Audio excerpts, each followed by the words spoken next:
हर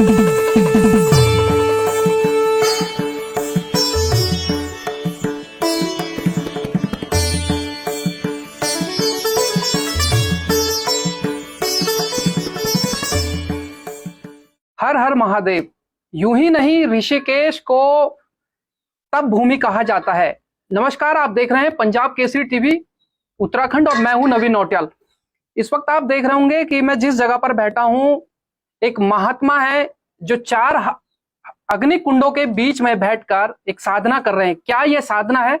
दरअसल ये पंचाग्नि साधना इसको कहा जाता है। मां पार्वती ने भगवान शिव को पति रूप में पाने के लिए इस कठोर यज्ञ को किया था। जो महात्मा इस समय आपको पंचाग्नि साधना करते हुए आपको दिखाई दे रहे हैं, उनका नाम स्वामी समर्पण आनंद जी है, जो पिछले जनवरी से इस यज्ञ को कर रहे हैं। पिछले यानी जनवरी से, और ये मई तक ये चलेगा। और इसके अलावा स्वामी जी का उद्देश्य इस यज्ञ को करने का यहाँ से विश्व शांति की प्राप्ति के लिए है, कि विश्व में शांति हो और सभी खुशहाल रहें। स्वामी जी पिछले 22 सालों से लगातार इस यज्ञ को करते हुए आ रहे हैं।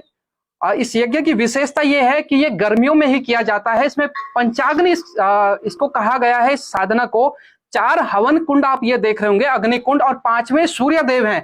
तो इसलिए इसे पंचाग्नि साधना, पंचाग्नि योग कहा जाता है, साधना कहा जाता है। इसके बारे में पूरी जानकारी जो आश्रम के स्वामी जी हैं उनसे जानेंगे। फिलहाल स्वामी समर्पणानंद जी मौन धारण किए हुए हैं। इस यज्ञ के दौरान, इस साधना के दौरान वो बात नहीं करते हैं, और जनवरी से अभी तक उन्होंने किसी भी तरीके की बातचीत नहीं की है, क्योंकि वो मौन साधना में है। पूरे यज्ञ की जानकारी आश्रम के स्वामी जी से जानते हैं। मैं बिहार योग विद्यालय से दीक्षित हूँ, और स्वामी, जब मैं पहली बार ऋषिकेश आया था तो स्वामी जी ने हमको वहाँ बिहार योग विद्यालय भेजा था। जी हाँ, तो अभी मैं यहाँ रुका हुआ हूँ और स्वामी जी का सहयोग करता हूँ। अच्छा, ये पंचाग्नि जो साधना है, इसके बारे में बताएं, क्या महत्व है, कितना ये कठिन होता है? देखिए, आप तो रोज जीवन जीते हैं, आप जानते हैं कितना संघर्ष होता है। जब हम उस संघर्ष को कई गुना बढ़ा देते हैं तो फिर आपको समझ में आएगा कि कितना कठिन हो सकता है। अभी मेरे को यहाँ खड़ा होना, उसके लिए मेरे को तप करना पड़ता है ना।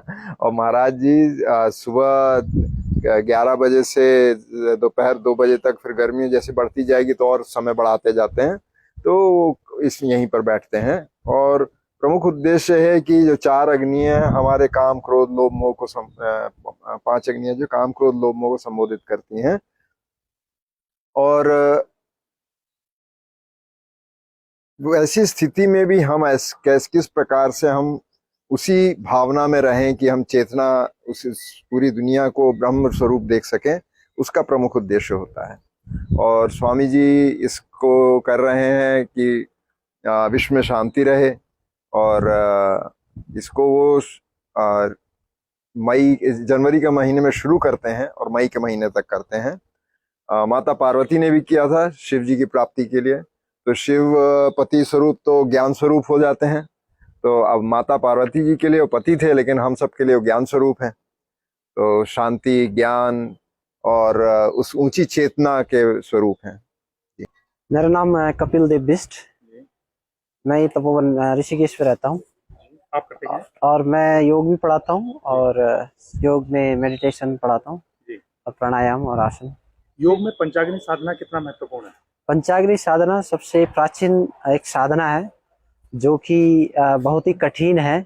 और हमारे यहाँ पे स्वामी जी ऋषिकेश में पहले ही है स्वामी जी जो ये पंचाग्नि साधना कर रहे हैं, और पिछले 7 साल से ये साधना चल रही है। हर साल स्वामी जी 5 महीने के लिए मौन रहते हैं, और साधना जो यहाँ पे बैठ के करते हैं वो 3 महीने पूरा रहती है।